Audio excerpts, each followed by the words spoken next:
அஸ்ஸலாமு அலைக்கும் வரஹ்மத்துல்லாஹி வபரகாத்துஹு. நாளும் ஓர் அமுதமொழி. கௌசுல் அலமி.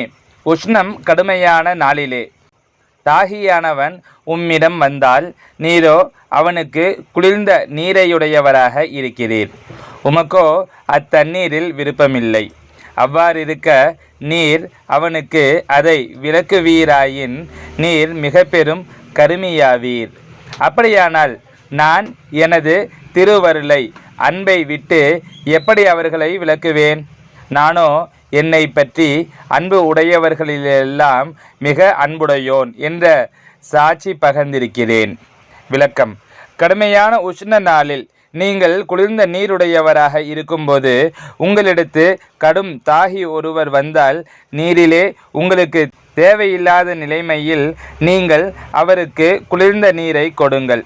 ஹக்கை தேடி இச்சையின் கடும் உஷ்ணத்தோடு ஒருவர் உங்களை தேடி வந்து அவர் ஆசையை பூர்த்தி செய்து கொள்ள நாடினால் அவசியம் அவருக்கு குளிர்ந்த ஹக்கின் தெளிந்த ஞானமான பானத்தை அவருக்கு புகட்டுங்கள்.